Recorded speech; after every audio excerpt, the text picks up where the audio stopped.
Devesh. Thank you. लेकिन इस खुश खबर के साथ साथ एक और बात भी है। मुझे कल सुबह ही मुंबई के लिए रवाना होना होगा। बिजनेस मीटिंग है, लगभग 1 हफ्ते तक वहीं रहना होगा। क्या? ये तो कितनी अच्छी बात है।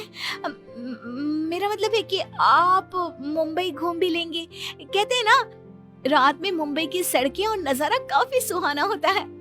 वाकई में, ले जा इसे भी अपने साथ। अब मैं तो ठहरी अंधी। डॉक्टर ने कहा है रोशनी कभी भी आ सकती है, लेकिन मुझे तो ना लगता कि इस जन्म में आएगी मेरी आंखों की रोशनी। कैसी बातें करती हूँ सासू माँ आप भी।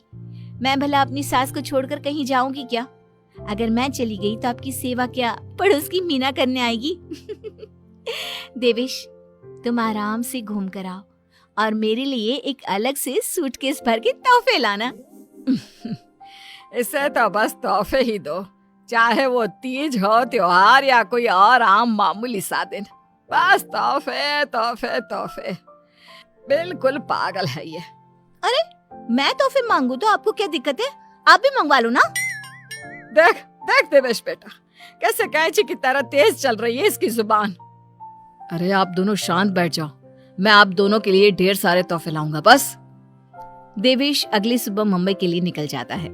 इसी बात से खुश होकर पूनम सोचती है, रास्ते का कांटा तो साफ हो गया है।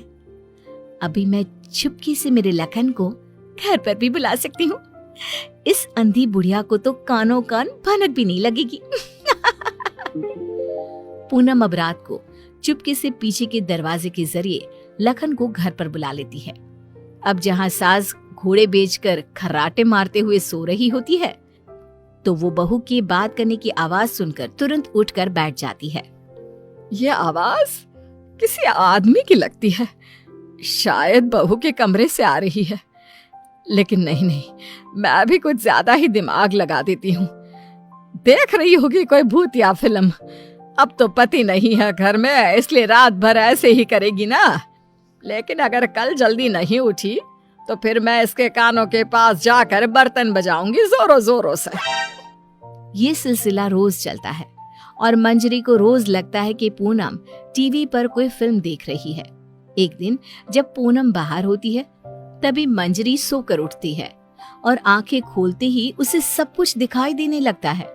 वो अपने आसपास सब कुछ देखकर काफी खुश और आश्चर्यचकित हो जाती है।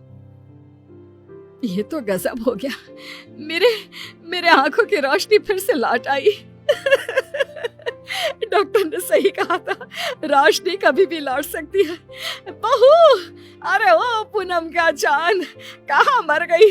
देख तो अब मुझे सब कुछ दिखाई दे रहा है। अब तो मैं छड़ी का इस्तेमाल भी नहीं करूंगी और अब मैं रोज अपने भगवान जी को भी देख सकती हूँ। पूनम! मंजरी अपनी बहू को आवाज लगाते हुए पूरा घर तलाशती है, लेकिन पूनम उसे कहीं नहीं दिखती। तभी उसकी नजर तिजोरी पर पड़ती है जिसका ताला नहीं लगा था। इस पर वो जैसे ही तिजोरी खोलती है तो हैरानी से उसकी आंखें फटी की फटी रह जाती है। ये कैसे हो सकता है? जहां तक मुझे पता है, देवेश ने कहा था कि वो घर खर्च के लिए 25,000 दे के जा रहा है, लेकिन यहाँ तो उसका आधा भी नहीं है। जरूर ये पूनम ने पैसे अपने शॉपिंग पर खर्च कर दिए होंगे। पैसे को पानी तरह बर्बाद करती फिरती है।